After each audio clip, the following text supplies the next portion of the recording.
یہ لوگ ہوں تو میں ان میں بیٹھوں، ادھر میں ہوں تو آپ دیکھیں کہ کیا بات ہے اور کیسا ماحول ہے. یعنی وہ اس ماحول کو وہ سمجھتے تھے کہ میں اس دور کا آدمی نہیں ہوں، اور وہ بلا شبہ ان کی شخصیت کو دیکھا جائے تو واقعی وہ اس دور کے آدمی معلوم نہیں ہوتے. تو میرا ان سے جو ایک قلبی تعلق ہے اس پر میں ابھی آتا ہوں. میں صرف ان کی یہ چند باتیں کہ انہوں نے جو شاعری کی ہے، یعنی میں نے فارسی کی بات کی، اس کے بعد وہ آئے تو اردو پہ آئے تو اردو زبان پہ انہوں نے کیسا کام کیا، پھر پنجابی، سرائکی، پوٹھوہاری، یہ پوربی، یعنی اتنی زبانوں میں انہوں نے لکھا ہے. اور پھر غزل میں بھی لکھا ہے، نعت بھی لکھی ہے، حمد بھی لکھی ہیں، مناقب لکھے، سلام لکھے ہیں. ربائی ایک ایسا فن ہے جو اس دور میں اگر کسی کو اس فن کا امام سمجھا گیا ہے تو بلا شبہ پیر سید نصیر الدین نصیر رحمۃ اللہ علیہ کی ذات ہے، کہ وہ جنہوں نے فارسی رباعیاں بھی لکھی ہیں اور اردو میں بھی رباعیات کا ان کا ایک، ان اردو اور فارسی کے الگ الگ ان کے مجموعے ہیں. اب تو ان کا خیر یہ سارا کلام جس کا میں ذکر کر رہا ہوں شعری، وہ کلام کلیات نصیر الدین نصیر کے عنوان سے شائع ہو چکا ہے. یعنی اب میں کچھ اس حوالے سے بات کرتا ہوں کہ ان کی شعری زندگی میں انہوں نے جن لوگوں سے اپنی مشاورت رکھی یا جن لوگوں سے وہ اپنے شعر کا مشورہ کرتے تھے اور ان کے مشورے کو صائب جان کر اس پر عمل کرتے تھے، تو ان میں سب سے پہلا نام حافظ مظہر الدین مظہر رحمۃ اللہ علیہ کا آتا ہے سامنے، کہ حافظ صاحب سے انہوں نے شعری طور پر باقاعدہ اصلاح لی. فارسی میں بھی حافظ صاحب کو انہوں نے اپنے شعر دکھائے اور ان سے اصلاح لی، اشعار کو درست کروایا. پھر اس کے بعد حافظ مظہر الدین مظہر صاحب کے بعد صوفی افضل فقیر صاحب سے انہوں نے شعری طور پہ اپنا ربط، یعنی صوفی صاحب بھی ایک درویش آدمی تھے، کلندر آدمی تھے، اتنے عالم فاضل آدمی تھے، تو صوفی صاحب سے انہوں نے بڑا اپنا ربط رکھا. پھر حفیظ طائب صاحب سے انہوں نے بہت زیادہ، یعنی مجھے جو نواسہ حفیظ طائب ہیں محمد نعمان طائب، وہ بتا رہے تھے کہ پیر نصیر الدین نصیر صاحب کے کوئی 50-60 خطوط ایسے ہیں جس میں وہ طائب صاحب سے ڈسکس کر رہے ہیں، ان سے خط و کتابت کی شکل میں کہ کیا ہونا چاہیے، کیا کرنا چاہیے. ان دنوں میں خاص طور پہ جب ان کے نعتیہ مجموعے پہ طائب صاحب کام کر رہے تھے. دی ہماؤست، یہ بھی ایک الگ سے تاریخ ہے کہ پیر صاحب کا نعتیہ مجموعہ جو ہے وہ سب سے پہلے، یعنی جو اس کا ایڈیشن شائع ہوا تھا وہ حفیظ طائب صاحب نے مرتب کیا تھا، اور اس میں 50 صفحے کی پیشوائی لکھی تھی. یعنی دی ہماؤست وہ یعنی واحد مجموعہ ہے جس پر طائب صاحب نے اتنی بڑی پیشوائی لکھی تھی. اتنا زیادہ کہیں نہیں لکھا جتنا پیر نصیر الدین نصیر صاحب کے مجموعے پر لکھا، یعنی پیشوائی 50 صفحات پر مشتمل تھی. تو اس دوران جو ان کی طائب صاحب سے خط و کتابت ہوتی رہی، مشورے ہوتے رہے، وہ سارے خطوط جو ہے وہ دستیاب ہیں. تو اس کے علاوہ طائب صاحب سے پیر صاحب اس حوالے سے بہت مشاورت میں رہے. یہ خاص طور پہ میں نے جو 2 نام پہلے لیے، یعنی حافظ مظہر الدین مظہر رحمۃ اللہ علیہ، صوفی افضل فقیر رحمۃ اللہ علیہ، اور پھر حفیظ طائب رحمۃ اللہ علیہ. تو کچھ تاریخی باتیں ایسی ہیں جو شاید اس سے پہلے عوام الناس میں نہیں کی گئیں، کہ طائب صاحب کا اور پیر صاحب کا ایک اور ایسا تعلق ہے کہ ایک دفعہ حفیظ طائب صاحب نے ارادہ کیا نا، وہ آخری عرصے میں اس حوالے سے بہت یعنی بےتاب تھے کہ مجھے کسی کی بیعت کرنی ہے. تو ان کے ذہن میں 2 نام آئے. تو ایک نام ان کے ذہن میں آیا صوفی افضل فقیر صاحب کے حوالے سے کہ میں ان کی بیعت کرتا ہوں، تو لیکن وہ وہاں گئے نہیں. پیر نصیر الدین نصیر صاحب کے حوالے سے ان کے ذہن میں آیا کہ مجھے پیر صاحب کی بیعت کرنی ہے. تو وہ پھر اپنے کچھ دوست احباب جو یہاں لاہور کے تھے ان کے ساتھ گئے، گورڈا شریف گئے. تو آگے سے ان کے جو خدام تھے پیر صاحب کے، انہوں نے جا کے بتایا کہ باہر حفیظ طائب صاحب آئے ہیں. تو وہ پیر صاحب فوراً باہر آئے، تو انہوں نے آ کے طائب صاحب سے اس طرح یعنی ادب و احترام سے ملے اور اتنی محبت کا اظہار کیا. تو تو وہ کہنے لگے کہ اس طرح بیعت نہیں ہو سکتی، یعنی اب میں جن کے پاس بیعت کرنے کے لیے آیا ہوں وہ میرے ساتھ ایسے یعنی محبت سے پیش آ رہے ہیں. تو پھر وہ نہیں کی بیعت اور واپس آ گئے. تو میں یہ بات کر رہا ہوں کہ اب ایک واقعہ اور ہے جو میں بتا کر تو پھر میں کچھ پیر صاحب کی جو خاص ان کی جو فکر تھی دینی حوالے سے اور طریقت کے حوالے سے، جو میں اس خاص طور پہ تصوف کے حوالے سے تو میں اس کے مبتدیوں میں بھی شمار نہیں ہوتا، مجھے اس کی ابجد کا بھی پتہ نہیں ہے کہ وہ کیا ہے، تو لیکن میں یہ صرف بتانا چاہتا ہوں کہ حفیظ طیب صاحب ساری زندگی دو لوگوں کا ذکر کرتے رہے کہ میں ان کا احسان کبھی نہیں بھول سکتا، جن میں سے ایک پیر سید نصیر الدین نصیر رحمۃ اللہ علیہ کی ذات ہے۔ تو ہوا یوں کہ حفیظ طیب صاحب کی ایک بیٹی ان کے ہاں اولاد نہیں ہو رہی تھی، نہ ان کی شادی کو کچھ عرصہ گزر گیا تو ان کے ہاں اولاد نہیں ہو رہی تھی، تو خود پریشان ہوئے تو پھر انہوں نے سوچا کہ میں پیر نصیر الدین نصیر رحمۃ اللہ علیہ سے اس حوالے سے بات کرتا ہوں۔ تو پیر صاحب سے انہوں نے بات کی، پیر نصیر صاحب سے انہوں نے رابطہ کرنے کی کوشش کی، تو انہیں معلوم ہوا کہ ان دنوں وہ عمرے پہ تھے، تو پیر صاحب سے انہوں نے وہاں پہ بات کی اور یہ اس پریشانی کا ذکر کیا کہ یہ ہے تو آپ دعا کریں نا، تو پیر صاحب نے انہیں یعنی تسلی دی، دلاسا دی اور فون بند کیا نا۔ تو پھر کچھ دیر بعد پیر صاحب نے طیب صاحب کو ٹیلی فون کیا مدینہ منورہ سے اور بتایا کہ اس طرح میں نے دعا کی ہے دربار رسالت میں، تو دو بیٹے عطا ہوئے ہیں، تو ایک کا نام یہ رکھنا ہے اور ایک کا نام یہ رکھنا ہے۔ تو پھر ایسا ہی ہوا، ان کے ہاں بعد میں اولاد ہوئی، دو بیٹے ہوئے اور ان کا نام وہی رکھا گیا جو پیر صاحب نے بتایا تھا۔ تو ساری زندگی پھر وہ طیب صاحب کے داماد جو ہیں وہ گولڈا شریف جاتے رہے اور ساری زندگی طیب صاحب کہتے رہے کہ میں پیر سید نصیر الدین نصیر رحمۃ اللہ علیہ کا یہ احسان کبھی نہیں بھول سکتا۔ تو یہ کچھ ایسی، یہ اس لیے میں نے کچھ ایسی باتیں کی کہ یہ بڑی یادگار تاریخ ہے ایک، تو اس کا ذکر ہونا چاہیے۔ بنیادی طور پہ پیر صاحب کی جو شخصیت ہے علمی حوالے سے، ساری زندگی پیر صاحب نے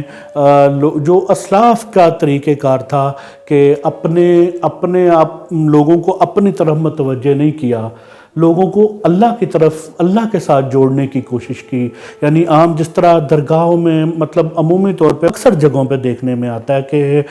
بہت زیادہ جو اس کو میں بہت عرف عام میں کہوں کہ اپنی جانب مائل نہیں کرنے کی کوشش کی۔ پیر صاحب نے توحید کا بہت درس دیا، خاص طور پہ جو ایک یعنی نبی کریم صلی اللہ علیہ وسلم کی تعلیمات تھیں اور ان کے بعد اولیاء اللہ کی تعلیمات تھیں کہ آپ لوگوں کو اللہ کے ساتھ جوڑیں، اللہ کے ساتھ منسلک کریں ان کی ذات کو۔ تو پیر صاحب نے برسر منبر و محراب بہت اس کا ذکر کیا کہ پیر کچھ نہیں کر سکتے، پیر یعنی آپ اللہ تعالیٰ، آپ اللہ کریم کی ذات کے ساتھ جڑے، آپ اللہ سے اپنے رابطے کو برقرار، ہم بھی اسی طرح اللہ کے محتاج ہیں جس طرح آپ اللہ کے محتاج ہیں۔ یعنی جس طرح توہم پرستی بہت بڑھتی جا رہی تھی اور بہت زیادہ ضعیف الاعتقادی بہت ہو رہی تھی، یعنی سارا کچھ جو ایک اللہ والے جو کچھ کر سکتے ہیں اس سے تو انکار نہیں ہے، لیکن اس بات کو مد نظر رکھ کے جو کچھ ہونا شروع ہو گیا تھا، اور تو اس سلسلے میں پیر صاحب کہا کرتے تھے کہ یہ کچھ ہماری یعنی یہ کچھ ہمارے بزرگوں کی تعلیمات نہیں ہیں۔ یعنی وہ انسان کا بازو پکڑتے تھے اور اسے دہلیز خدا تک لے جاتے تھے، اسے چوکھٹ مصطفیٰ تک لے جاتے تھے، یعنی یہ بزرگوں کی تعلیمات تھیں۔ تو پیر صاحب نے اس کا برسر منبر و محراب اس کا بہت تذکرہ کیا، اور اس بات کو سب سے زیادہ پیر صاحب بھی جس بات کو اپنی زندگی میں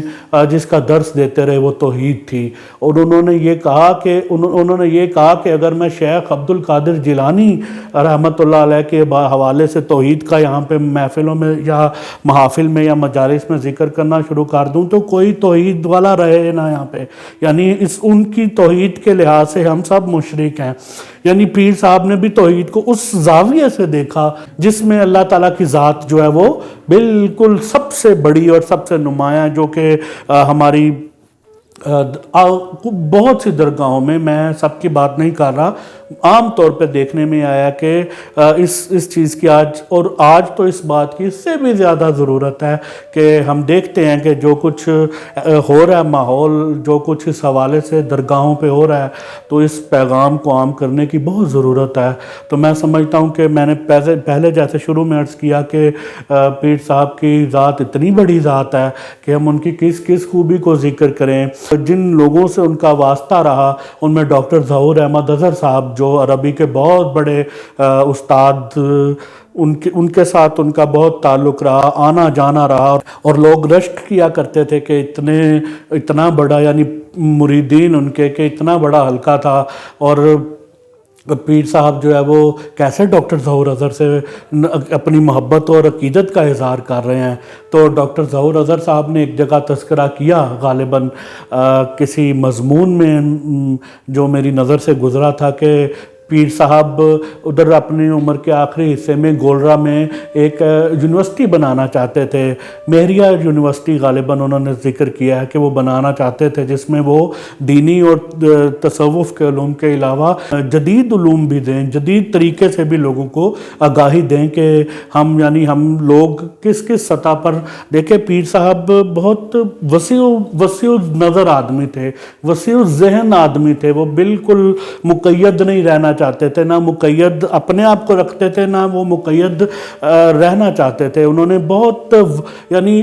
بڑے ظرف کے ساتھ دیکھا ہر چیز کو۔ ایسے لوگ صدیوں میں پیدا ہوتے ہیں، ایسے لوگ یعنی پیر صاحب سے پہلے کئی صدیاں گزری ہوں گی، اور پیر صاحب کے بعد کتنی صدیاں اب ایسے شخص کا انتظار کریں گی کہ کوئی آئے جو یہ سارا کچھ جس کی میں بات کر رہا ہوں یہ سارا کچھ ہو۔ اور میں نے بھی ذکر کیا ڈاکٹر ظہور احمد اظہر صاحب کا، پھر بہت سارے ایسے لوگ تھے ان کے دور کے جن سے پیر صاحب کا بہت علمی اور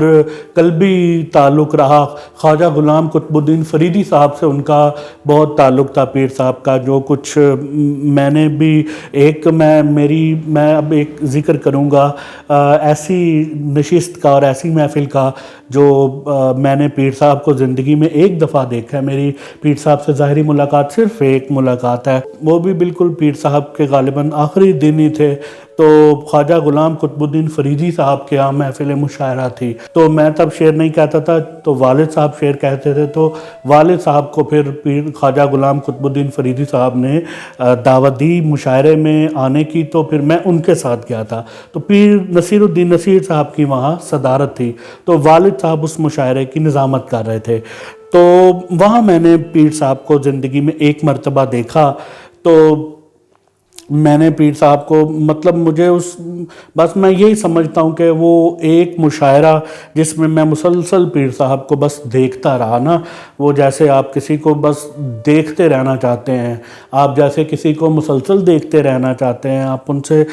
کچھ میں نے ان سے بہت میں اب اس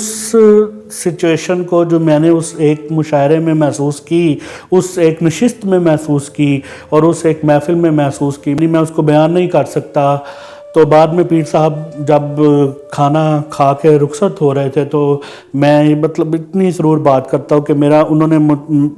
سلام لے رہے ہیں تو ایسے گزر رہے ہیں، تو مجھے بھی میں نے بہت زیادہ جھجکتے ہوئے بہت زیادہ ایسے وہ سلام بھی نہیں لینے کی پوری طریقے سے میں کہوں کہ میں نے کوشش کی، لیکن انہوں نے ایسے ایک نظر میری طرف دیکھا ہے نا، اور میں نے ان کی طرف دیکھا ہے، یعنی ایک آئی کانٹیکٹ جسے کہتے ہیں۔ تو میں اس ایک آئی کانٹیکٹ میں اپنے آپ کو بہت میں اس حصار سے کبھی نہیں نکل پایا، اور میں نے ان سے ہمیشہ اپنا میں نے شروع میں عرض کیا کہ میں تو اس چیز کی اگر میں خاص تصوف کے اس پہ جاؤں تو میں راہ سلوک کا مسافر ہی نہیں ہوں، میں تو اس راستے پہ چلنے والا نہیں ہوں، لیکن کبھی مجھے اگر کوئی ہوا ہے کسی بات پہ فیل ہوئی ہے تو میں نے پیر صاحب سے اپنا ایک ربط محسوس کیا ہے، یعنی مجھے فیل ہوا ہے کہ باقاعدہ یعنی میں بہت زیادہ اس کی بات بیان نہیں کر سکتا، لیکن میں نے اس پروگرام کا عنوان یہ رکھا ہے کہ پیر صاحب محض ایک روایتی پیر نہیں تھے، وہ بہت بڑے عالم، فاضل، ادیب، شاعر، مفکر، دانشور، اور کتنی ان کی جہات ہے، ان کا عربی پہ جتنا کام ہے، ان کا فارسی زبان میں جتنا کام ہے، جیسے میں نے شروع میں آغاز میں ان کی یہ ربائی پڑھی، اور اس کے علاوہ پھر جیسے میں نے بتایا کہ ان کا جو نعتیہ مجموعہ دی ہماؤس جس میں حفیظ طائب صاحب کا بہت ذکر آیا، ان کا پیمان شب جو غزل کا پہلا مجموعہ ہے وہ بھی طائب صاحب نے مرتب کیا تھا، تو وہ پیمان شب کے حوالے سے بات ہوئی، نام و نسب جو ان کی ایک تحریر ہے اس حوالے سے بات ہوئی، تو اتنی ان کی شخصیت کے مختلف گوشے ہیں۔ پیر صاحب کی ایک اور بڑی خوبی تھی،